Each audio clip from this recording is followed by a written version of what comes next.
दोस्तों, इस बार 2024 में कितने सावन सोमवार पड़ रहे हैं। कोई कह रहा है 4 सावन सोमवार पड़ रहे हैं, कोई कह रहा है 6 सावन सोमवार पढ़ेंगे। किसकी माने किसकी नहीं। आज हम सारी गलत फहमी, सारी असमंजस की स्थिति दूर कर देंगे। और व्रत में क्या खाएं, क्या नहीं, जानिए सब कुछ। दोस्तों, सावन का महीना चल रहा है। ऐसे में हर कोई भगवान भोले बाबा को दिल से खुश करना चाहता है। हर किसी की इच्छा होती है कि वो सावन में भोलेनाथ को खुश करके अपनी सभी इच्छाएं और मनोकामनाएं पूरी कर ले। पर कई बार आप लोग ऐसी गलतियां कर देते हैं या कर बैठते हैं जिससे शिव क्रोधित हो जाते हैं। और ये बात तो आप जानते हैं कि भोलेनाथ यदि भोले हैं तो उनका क्रोध भी अत्यंत विनाशकारी होता है। भोले बाबा यदि भोले हैं, प्यारे हैं, तो उनका क्रोध भी अत्यंत विनाशी है। दोस्तों, इसलिए अगर आपने या आपके घर में किसी ने व्रत रखा है या आप सावन को पूरे विधि विधान से पूरा करना चाहते हैं, तो आज के इस वीडियो में जो बातें बताई गई हैं उनको ध्यानपूर्वक सुन के समझ लें।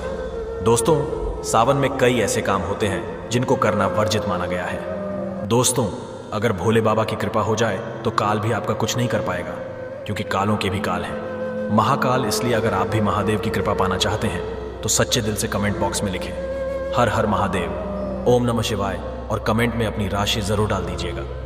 यदि हमारे पास सावन में आपकी राशि के अनुसार कोई उपाय होगा तो वह आकर हम आपके कमेंट में जरूर बताते हैं और आपको बड़ा लाभ होगा। दोस्तों, सावन सोमवार व्रत में क्या खाएं, क्या नहीं खाएं, सावन में लहसुन प्याज खाएं या नहीं, व्रत में नमक खाएं या नहीं, कौन सी गलती नहीं करनी चाहिए, पति पत्नी को दूरी क्यों बनानी चाहिए, और कौन से रंग के कपड़े नहीं पहनने चाहिए। ऐसी कौन सी गलतियां हैं जिसे सावन के दौरान हमें भूलकर भी नहीं करना चाहिए। और मंदिर में जो एक लोटा जल रखा जाता है उस जल का हम क्या करें, पी जाएं या तुलसी में डाल दें या पेड़ पौधों में डाल दें या इस जल से स्नान करें।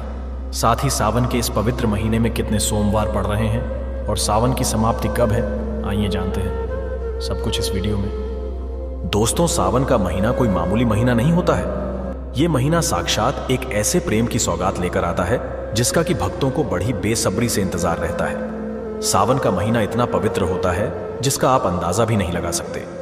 सावन जब गरजते हैं तब धरती माता का शुभ अत्यंत मंगलकारी विशेष स्नान होता है। सावन में प्रकृति स्नान करती है और जगमग्न हो जाती है। नई फसल का आगमन होता है, हरियाली की उत्पत्ति होती है, किसान के चेहरे पर प्रकृति अपनी छाप छोड़ जाती है। सावन का त्योहार भारत में तो मनाया ही जाता है, लेकिन क्या आप जानते हैं विदेशों में भी सावन का पवित्र महीना बड़े जोरों शोरों के साथ और खुशी के साथ मनाया जाता है।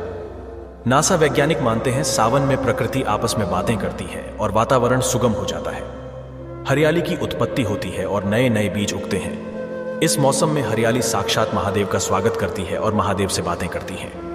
आपको बता दें, शास्त्रों में सावन सोमवार का व्रत जो भी महिला या पुरुष करते हैं तो वो व्यक्ति भगवान भोलेनाथ का सर्वाधिक प्रिय हो जाता है। ऐसे व्यक्ति को भगवान भोले बाबा अपनी शरण में ले लेते हैं। धर्म शास्त्रों के अनुसार सावन में जो आसमान से जल बरसता है वह भगवान शिव की जटा से और श्री हरि के चरणों से होकर ही धरती पर गिरता है। सावन में बच्चे बड़े सभी को स्नान करना चाहिए। साक्षात भगवान शिव और श्री हरि का आशीर्वाद बरसता है। सावन में स्नान करने वाले छोटे छोटे शिशु, छोटे बालक, बच्चे, बूढ़े, बुजुर्ग, महिलाएं जब स्नान करते हैं तो इससे वह बीमारी से मुक्त हो जाते हैं। तो साक्षात सावन में स्नान नहीं करते, बारिश में स्नान नहीं करते, वह पापी कहलाते हैं। इसीलिए पाप से बचने के लिए सावन में स्नान, बरसात में स्नान अवश्य करना चाहिए। बच्चे महीने के हैं, दिनों के हैं, तो उन्हें बरसात की थोड़ी सी बूंद मस्तक पर जरूर डलवाना चाहिए। बरसात की एक बूंद भी अमृत तुल्य। जो बरसात में स्नान नहीं करते उसको 100 पाप लग जाते हैं। दोस्तों, जो लोग लड्डू गोपाल की सेवा करते हैं तो लड्डू गोपाल हमारे सदस्य की तरह होते हैं, हमारे बढ़े अपने होते हैं, हमारे घर के राजा होते हैं, king on off the world होते हैं। तो ऐसे में भगवान श्री कृष्ण को या लड्डू गोपाल को बरसात में स्नान अवश्य करना चाहिए। सावन की पहली बरसात में लड्डू गोपाल को स्नान जरूर कराएं। उन्हें चांदी की थाली में या पीतल की थाली में या माटी की थाली में रखकर स्नान अवश्य कराना चाहिए। सावन की पहली बरसात लड्डू गोपाल को अत्यंत प्रिय है। लड्डू गोपाल की विशेष कृपा पाने के लिए सावन के पहले ही दिन लड्डू गोपाल को स्नान अवश्य कराना चाहिए। इससे साक्षात लड्डू गोपाल की पूरे परिवार पर कृपा बरसती है। लड्डू गोपाल बहुत प्रसन्न होते हैं, अत्यंत खुशी से झूम उठते हैं, नृत्य करते हैं, सावन में प्रसन्न रहते हैं। दोस्तों, सावन में कावड़ यात्रा का क्या कहना। शास्त्रों के अनुसार माना जाता है कि सबसे पहली कावड़ यात्रा भगवान परशुराम ने भगवान शिव को समर्पित अपने कांधे पर उठाई थी और तभी से भगवान शिव को प्रसन्न करने के लिए कावड़ यात्रा की जाती है। दोस्तों, लेकिन क्या आप जानते हैं सावन में 10 ऐसे नियम हैं जो आपको जानना बहुत ही आवश्यक है। अगर इन नियमों का पालन अगर आप अपने जीवन में नहीं करते हैं तो आपको भगवान शिव के क्रोध का सामना करना पड़ सकता है। आपका पूरा परिवार गरीबी, निर्धनता और बर्बादी का सामना कर सकता है। दोस्तों, आज की वीडियो बहुत ही सुंदर है। वीडियो को अंत तक जरूर देखें, क्योंकि अधूरा ज्ञान हमेशा खतरनाक साबित होता है। इसलिए वीडियो को पूरा अंत तक जरूर देखें और सच्चे दिल से कमेंट बॉक्स में लिखें हर हर महादेव, ओम नमः शिवाय। वीडियो को लाइक जरूर करें। आइए जानते हैं। दोस्तों, सबसे पहले जानते हैं सावन सोमवार व्रत की तारीख। पहले सोमवार का व्रत 22 जुलाई, दूसरे सोमवार का व्रत 29 जुलाई, तीसरे सोमवार का व्रत 5 अगस्त, चौथा सोमवार व्रत 12 अगस्त, पांचवां व्रत 19 अगस्त को रखा जाएगा।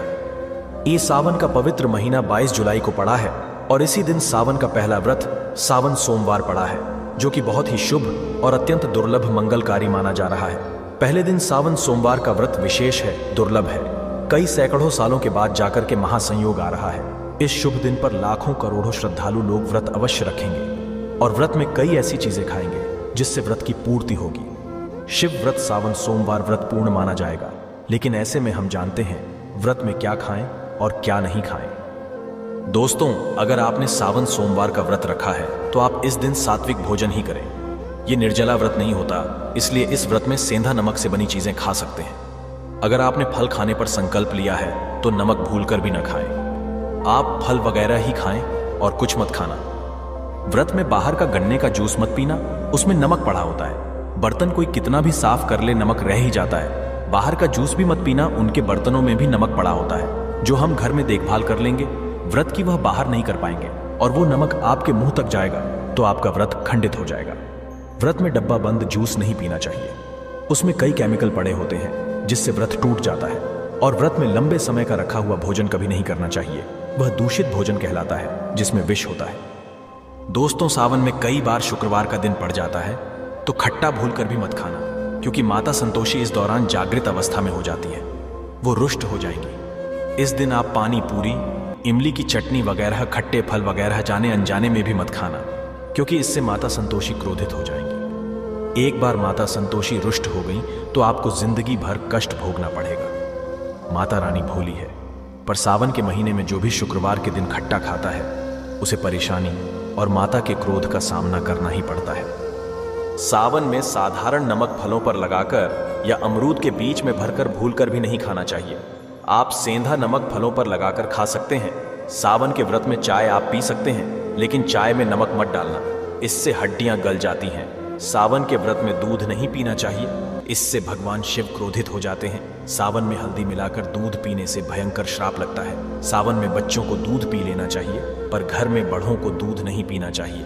यदि कोई बीमार है, किसी कारणवश यदि दूध की आवश्यकता हो तो उसे पी लेना चाहिए। यदि सावन का व्रत अगर आपने मीठे पर रखा है तो आप मीठी मीठी बर्फी भोग लगाने के बाद खाइए। शिव को भोग लगाने के बाद खीर पराठा या दही पराठा खा सकते हैं। मीठी मिश्री खाएं या आटे का मीठा मीठा चीला बनाकर आप खा सकते हैं। यदि व्रत छटपटे पर रखा है तो आप चाहें तो सेंधा नमक से बने आलू के पकवान खा सकते हैं। आलू की सब्जी कुत्तू के आटे की रोटी के साथ खा सकते हैं। सादा दही में डालकर खीरा खा सकते हैं। धनिया खा सकते हैं। लौकी या कद्दू की सब्जी भी खा सकते हैं। और आटा खाते समय आटा ध्यान से देख लें, पुराने आटे में कीड़े पड़ जाते हैं जिससे आपका व्रत खंडित हो सकता है। व्रतधारी को सावन सोमवार के व्रत में बेसन, मैदा, सत्तू, अन्न और अनाज का सेवन नहीं करना चाहिए। सावन में जितना जल्दी हो सके, सावन शुरू होने से पहले यदि घर में आपके बैंगन की सब्जी या साबुत बैगन रखा हुआ है, जो कि बैगन को इंग्लिश में ब्रिंजल बोलते हैं, यदि घर में हो तो तुरंत हटा दें। इससे भगवान शिव अत्यंत क्रोधी हो जाते हैं। सावन में यदि पालक का साग रखा है तो घर से बाहर फेंक दें। साग सब्जियां सावन में खाना वर्जित होती हैं। खासकर बैगन तो घर में भूलकर भी नहीं रखना चाहिए, नहीं तो घर हो जाएगा। कंगाल भगवान शिव क्रोधित हो जाते हैं। सावन में घर में बैगन रखने से विनाश होता है। इसके अलावा अन्य किसी भी व्यक्ति को मांस, मदिरा, लहसुन, प्याज इत्यादि का भी सेवन नहीं करना चाहिए। वहीं व्रत रखने वाले व्यक्ति को धनिया पाउडर, मिर्ची पाउडर, सादा नमक का सेवन भूलकर भी नहीं करना चाहिए। गरम मसाला या पैकेट पर सामग्री बिना पढ़े कोई भी डब्बा बंद पैकेट कुछ भी नहीं खाना चाहिए। 90% डब्बा बंद सामान में पैकेट में लहसुन प्याज पड़ा होता है। आप कभी इंग्रेडिएंट्स पढ़ सकते हैं।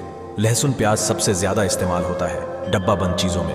और सावन में यदि हमने गलती से यह चीज खा ली तो हमारा व्रत टूट सकता है। सावन में चाहे आपका व्रत हो या ना हो, किसी भी व्यक्ति को कढ़ी पकोड़ा नहीं खाना चाहिए। और वहीं पत्तेदार सब्जियां, पालक, मेथी, लाल भाजी, बथुआ, पत्ता गोभी जैसी सब्जियां या साग सब्जियां भूलकर भी नहीं खानी चाहिए। ये जहर के समान मानी जाती है। इसमें कीड़े आ जाते हैं, सांप, बिच्छू वगैरह आ जाते हैं। और जो भी व्यक्ति सावन में बैगन की सब्जी खाता है, उस व्यक्ति को घोर पाप लग जाता है। इसी कारण लोग द्वादशी और चतुर्दशी पर बैंगन नहीं खाते। पत्तेदार सब्जियां क्यों नहीं खाई जाती, इसके पीछे एक कथा है, मैं आपको बताऊंगा। दोस्तों, सावन के पवित्र महीने में कौन सी गलतियां नहीं करनी चाहिए? ये गलतियां पाप का भागीदार तो बनाती ही हैं, साथ ही साथ ऐसा व्यक्ति नरक में अटका ही रह जाता है। सावन में घर के सभी लोगों को सुबह जल्दी उठना चाहिए और जितना जल्दी हो सके कम से कम पहला सावन स्नान अवश्य करें। परिवार में सबको स्नान करना चाहिए। यदि कोई बीमार है तो उस पर गंगा जल के छींटे मार दे। सावन में किसी भी गरीब का अपमान न करें। क्या पता उस गरीब के रूप में भगवान शिव हो, क्योंकि भगवान शिव सावन में अपने भक्तों की परीक्षा लेने आते हैं। सावन में देर तक सोने वाली महिला का पति बर्बाद हो जाता है और उसकी मृत्यु निकट भविष्य में जल्दी हो जाती है। इसलिए पति के उठने से पहले सावन में हर स्त्री को जल्दी उठ जाना चाहिए और भगवान शिव की पूजा करनी चाहिए। सोमवार व्रत आपको अवश्य करना चाहिए। ऐसा करने से धन लक्ष्मी का वास होता है। सावन में पति पत्नी को सहवास नहीं करना चाहिए। अगर आपने व्रत रखा है या आपकी पत्नी ने व्रत रखा है तो आप दूरी बनाकर रखें, क्योंकि इस दौरान ऐसा व्यक्ति भगवान शिव की शरण में होता है। सावन में घन घोर काले वस्त्र पहनकर शिव मंदिर में नहीं जाना चाहिए। चाहे तो आप घर में काले वस्त्र पहन सकते हैं, लेकिन मंदिर में भूलकर भी मत जाना और ना ही व्रत में काले वस्त्र पहनना चाहिए। वैसे तो सावन में लहसुन प्याज नहीं खाना चाहिए, पर यदि आपका व्रत है तो उस दिन पूरे परिवार को लहसुन प्याज से परहेज करना चाहिए। सावन के महीने में घर में गंदगी नहीं होनी चाहिए, इससे प्रकृति नाराज हो जाती है। सावन में आपके घर का जो मंदिर है उसमें माचिस के खाली पड़े डिब्बे या माचिस नहीं रखनी चाहिए। सावन में घर में किसी भी व्यक्ति को गाली नहीं देनी चाहिए, चुगली आदि नहीं करनी चाहिए। पत्नी को अपशब्द नहीं कहने चाहिए और न ही पति को अपशब्द कहने चाहिए, इससे भगवान शिव आपको श्राप दे देते हैं। सावन में जो भी व्यक्ति दूध में हल्दी डालकर पीता है उसके ऊपर महाकाल का क्रोध बरसता है। सावन में बाल, नाखून, दाढ़ी वगैरह नहीं बनवाना चाहिए, ये आपको पहले कर लेना चाहिए। कोई ज्यादा समस्या हो तो आप ऐसा कर सकते हैं, पर शिवजी से क्षमा अवश्य मांग लें। सावन में शरीर पर तेल नहीं लगाना चाहिए। यदि आपका व्रत है तो आप शरीर पर तेल न लगाएं। दोस्तों, माता पिता का सम्मान करना चाहिए, क्योंकि माता पार्वती और पिता भगवान शिव को माना जाता है। इसलिए माता पिता में इन दोनों का वास होता है। माँ पिता का आदर करने से भगवान शिव और माँ पार्वती प्रसन्न होते हैं। सावन में देवी देवता से जुड़ी कोई भी शुभ चीज उपहार के तौर में कभी किसी को मत देना, नहीं तो भगवान शिव आपके घर से सदैव के लिए चले जाएंगे। दोस्तों, अब जानते हैं सावन के इस पवित्र महीने में शिवलिंग पर कौन कौन सी चीजें नहीं चढ़ानी चाहिए जिससे आपको पाप न लगे। शिव पुराण के अनुसार शिव भक्तों को कभी भी भगवान शिव को तुलसी, हल्दी और सिंदूर सहित ये 6 वस्तु नहीं चढ़ानी चाहिए। पौराणिक कथा के अनुसार केतकी के फूल ने ब्रह्मा जी के झूठ में साथ दिया था, जिससे नाराज होकर भगवान भोलेनाथ ने केतकी के फूल को श्राप दिया। इसलिए केतकी का फूल शिवलिंग पर नहीं चढ़ाया जाता और वहीं नारियल का पानी भी शिवलिंग पर कभी भी अर्पित नहीं करना चाहिए। शंख से जल भी भगवान भोलेनाथ को नहीं चढ़ाना चाहिए। शास्त्रों के अनुसार सुबह 5 बजे से लेकर सुबह 11 बजे तक शिवलिंग पर जल चढ़ाना बहुत ही शुभ और अत्यंत मंगलकारी होता है। कभी भी शाम के समय शिवलिंग पर जल न चढ़ाए। शास्त्रों के अनुसार शिवलिंग पर काली मिर्च चढ़ाने से रोगों का नाश होता है। इसके साथ ही सुख, समृद्धि की प्राप्ति होती है। घर में कभी भी अंगूठे के आकार से बड़ा शिवलिंग नहीं रखना चाहिए और शिवलिंग पर जलधारा अवश्य होनी चाहिए। भगवान भोलेनाथ को टूटे हुए अक्षत कभी अर्पित नहीं करने चाहिए, इससे वो क्रोधित हो जाएंगे। सावन के पवित्र महीने में कटे फटे बेलपत्र शिवलिंग पर अर्पित नहीं करने चाहिए। बेलपत्र की संख्या 3 होनी चाहिए। बेल पूरे साबुत होने चाहिए, लेकिन आप 6 महीने पुराने बेलपत्र भी शिवलिंग पर अर्पित कर सकते हैं, लेकिन वो कटा फटा ना हो। 6 महीने तक बेलपत्र पवित्र और शुभ माना जाता है। सच्चे दिल से बेलपत्र शिवलिंग पर चढ़ाने से 21 मनोकामनाएं पूर्ण हो जाती हैं। भगवान शिव को दूध में पानी डालकर नहीं अर्पित करना चाहिए, इससे आपको फल भी इसी तरह ही मिलेगा। भगवान शिव को एक बूंद भी आप अर्पित कर सकते हैं, पर दूध शुद्ध होना चाहिए और आपका मन भी शुद्ध होना चाहिए। शास्त्रों के अनुसार पीतल के कलश से शिवलिंग पर दूध चढ़ाना सबसे उत्तम बताया गया है। धार्मिक कर्म कांड में पीतल के बर्तनों का विशेष महत्व बताया गया है। विवाह आदि के कार्यों में इसलिए पीतल के बर्तनों का प्रयोग किया जाता है। आपको बता दें, सोमवार को पीतल के कलश से ही शिवलिंग पर दूध से अभिषेक शुभ बताया गया है। स्टील और प्लास्टिक से बने बर्तन का प्रयोग न करें। शिवलिंग पर जल चढ़ाते समय वो जल आपके पैरों के पास नहीं जाना चाहिए, अशुभ माना जाता है। उसे लांघना भी नहीं चाहिए। उसे हम जल हैरी कहते हैं। सावन में जल अपने घर का होना चाहिए। मंदिर से जल भरकर मंदिर में ही अर्पित नहीं करना चाहिए, इससे आपका भाग्य खराब हो सकता है। दोस्तों, सावन में ये चीज खा लेने से दुनिया की कोई भी ताकत आपको धनी होने से रोक नहीं पाएगी। मैं ईश्वर की सौगंध खाता हूं, अगर आपने सावन में ये चीज खा ली तो आपको करोड़पति होते देर नहीं लगेगी, लेकिन सच्चे दिल से ही खाना है। आइए जानते हैं, सावन में शिव भक्तों को शिवलिंग पर चढ़ा हुआ प्रसाद के रूप में धतूरा जरूर खाना चाहिए।